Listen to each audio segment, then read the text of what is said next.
Carol und ich bin 32. Ilja, 32. Ich heiße Leila und ich bin 26. Ich bin Merita und bin 29. Ich bin mit ganz vielen Albanern und Albanerinnen aufgewachsen. Die sind natürlich jeden Sommer in Kosovo runter oder auf Mazedonien. Ja, und ich bin eigentlich alleine noch hier in der Schweiz geblieben. Bei meiner Familie ist es so, mein Bär fängt dann so von einem Tag auf den anderen, wir gehen jetzt runter. Und dann gehen wir am nächsten Tag. Ja, auch bevor sie sind gegangen, hat man dann immer so verabschiedet. Ich bin dann auch noch mit, wenn wir noch irgendwie ein Mikro haben müssen, noch Schoki kaufen. Ferien unten, das fängt das erste Mal damit an, mit dem Runterfahren. Es ist immer ein Stress, es muss alles gepackt sein, die ganze Familie muss ready sein. Die ganze Fahrt an sich ist auch etwas zwischen Adventure und Odyssee. Ich stelle mir die Ferien so vor, wenn man runtergeht, dass man einfach mal eine ultra lange Autofahrt hinter sich hat. Wenn man Glück hat, nützt man schon die Autofahrt, indem dass man schon irgendwo schön am Meer anhaltet, in Kroatien oder Montenegro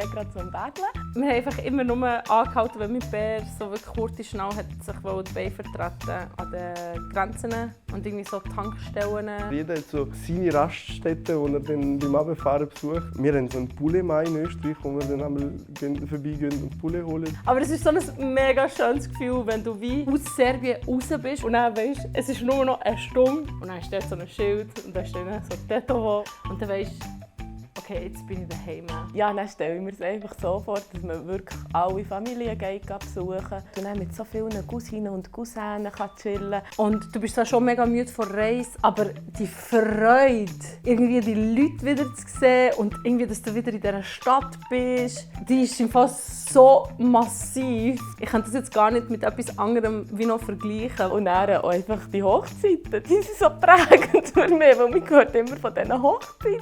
Manchmal sind sie, glaube ich, von einer Hochzeit zur anderen einfach. In 2-3 Wochen hast du vielleicht bis zu 10 Hochzeiten. Es braucht so viel Vorbereitung. Du bist nicht mal die Hauptperson, weißt du, wie ich meine? Ich persönlich war eben nie so der Typ Mensch, der mega gerne an die Hochzeiten ist. In der Schweiz, ich bin der Ausländer, weil alle sagen, ja, du bist wie ein Jugo und du machst so das und das und das.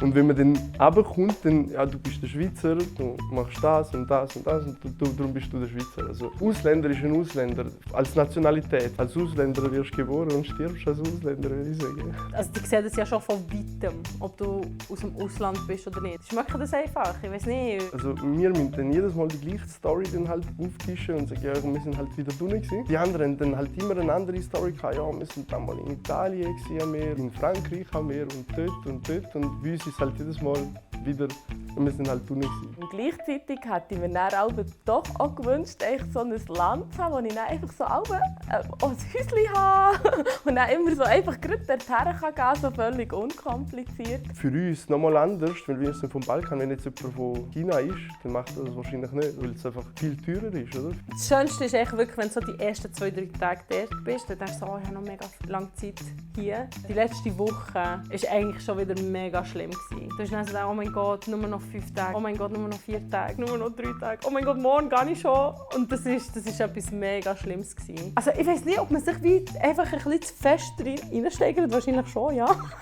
Aber es ist auch für alle so ein emotionaler Moment, wo du dann einfach wieder so wegfährst. Und irgendwie die Großmutter mit Wasser dahinter nachher irgendein Gebet aufsagt, dass du so gut heimkommen und weiss nicht was alles. Erst wenn du wieder so ein bisschen in Chiasso bist angekommen, hast du dann, okay, jetzt sind wir wieder da. Neues Spiel, neues Glück. Die Realität hat wieder angefangen. Jetzt geht es halt weiter und jetzt halt in einem Jahr wieder. Jedes Mal, wenn sie zurück sind, haben sie natürlich mega viele Storys zum Erzählen. Sie sind aber dann auch immer mit spezifischen Gebäck und Süßigkeiten zurückgekommen und haben natürlich mir auch immer etwas mitgebracht. Was schön war, wenn sie alle wieder zurückkamen von unten, hat man darauf hoffen, dass irgendjemand Eurocreme oder Agrocreme mitbringt.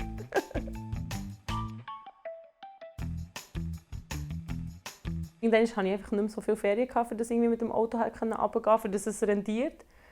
Und dann bin ich halt geflogen. Und dann ist einfach so, du gehst her, steigst ein, steigst aus, gehst heim, fertig. Und ja, darum, wie sehr.